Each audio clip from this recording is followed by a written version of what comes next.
فاحذروهم وإن تعفوا وتصفحوا وتغفروا فإن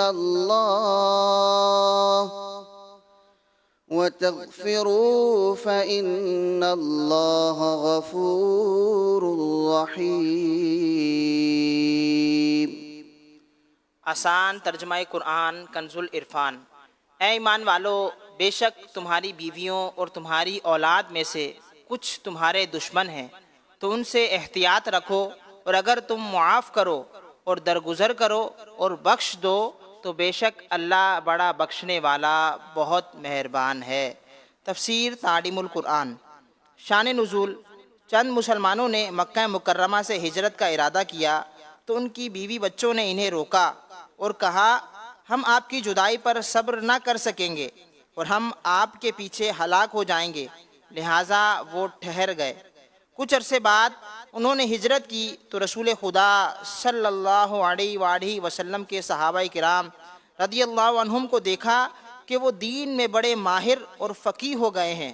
یہ دیکھ کر انہوں نے اپنی بیوی بچوں کو سزا دینے کا ارادہ کیا اور یہ قصد کیا کہ ان کا خرچ بند کر دیں گے۔ اس پر یہ آیت نازل ہوئی، فرمایا کہ اے ایمان والو، تمہاری بیویوں اور تمہاری اولاد میں سے کچھ تمہارے دشمن ہیں کہ تمہیں نیک اعمال کرنے سے روکتے ہیں، تو ان سے احتیاط رکھو اور ان کے کہنے میں آ کر نیکی سے باز نہ رہو، اور اگر تم انہیں معاف کر دو اور انہیں ڈانٹنے سے درگزر کرو اور ان کی خطا بخش دو تو بے شک اللہ تعالی بخشنے والا مہربان ہے، وہ تمہارے گناہ بخش دے گا۔ اہم باتیں۔ نمبر 1، جو بیوی بچے اللہ تعالیٰ کی اطاعت، نماز، حج اور ہجرت سے روکیں وہ ایک اعتبار سے ہمارے دشمن ہیں کہ ہماری آخرت کو نقصان پہنچاتے ہیں۔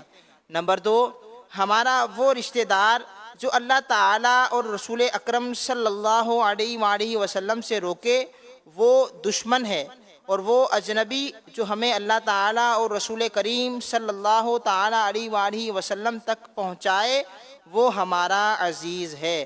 نمبر 3، اللہ تعالیٰ اور رسول کریم صلی اللہ علیہ وآلہ وسلم کے مقابلے میں کسی کی اطاعت نہیں۔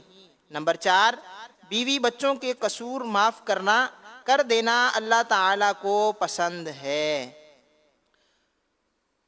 انما اموالکم واولادکم فتنہ واللہ عنده اجر عظیم۔ آسان ترجمہ قرآن کنز العرفان۔ تمہارے مال اور تمہاری اولاد ایک آزمائش ہی ہیں اور اللہ کے پاس بہت بڑا ثواب ہے۔ تفسیر تعلیم القرآن۔ فرمایا کہ اے ایمان والو، تمہارے مال اور تمہاری اولاد آزمائش ہی ہیں کہ کبھی آدمی ان کی وجہ سے گناہ میں مبتلا ہو جاتا ہے اور ان میں مشغول ہو کر امور آخرت کو سر انجام دینے سے غافل ہو جاتا ہے، حالانکہ آخرت میں اللہ تعالیٰ کے پاس بڑا ثواب ہے جو کہ تمہارے اموال اور اولاد سے حاصل ہونے والی منفعت سے کہیں زیادہ عظیم ہے۔ تو تم لحاظ رکھو تاکہ ایسا نہ ہو کہ اموال اور اولاد میں مشغول ہو کر ثواب عظیم کھو بیٹھو۔ درس: مال و دولت اور اولاد کو حاصل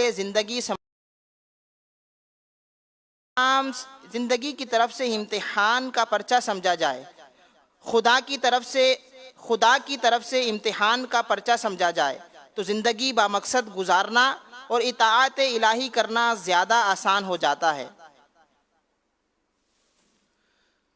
فاتقوا الله ما استطعتم واسمعوا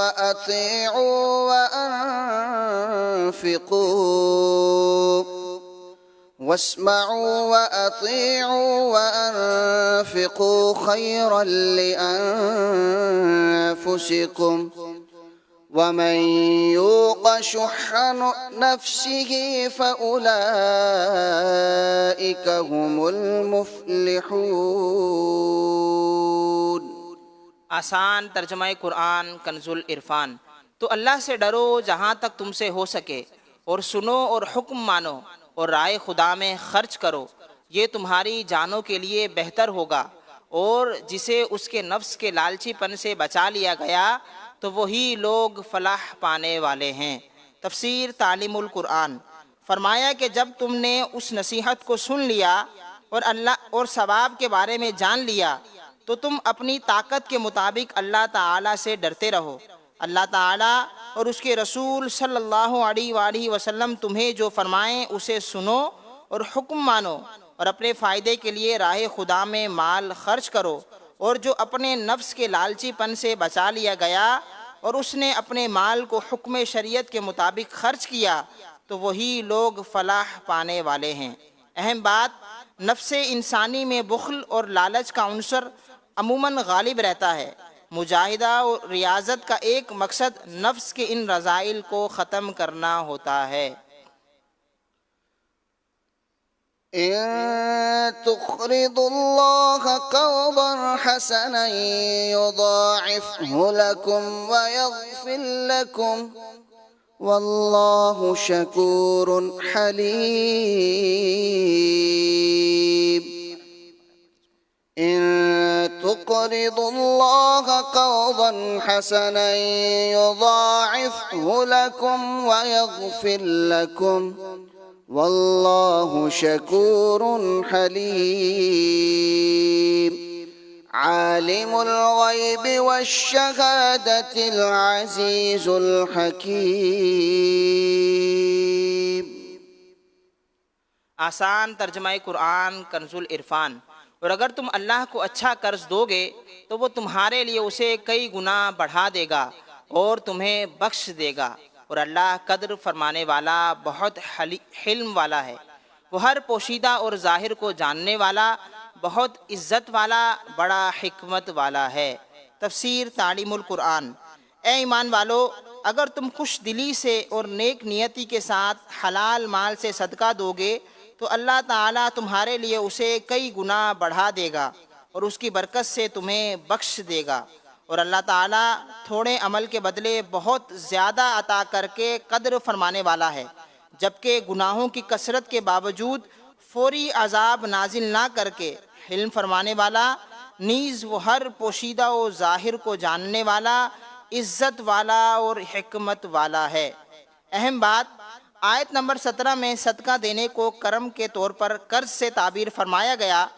اس میں صدقہ دینے کی ترغیب ہے کہ صدقہ دینے والا نقصان میں نہیں ہے بلکہ شرط قبول یقیناً اس کی جزا پائے گا۔ صدق اللہ العظیم۔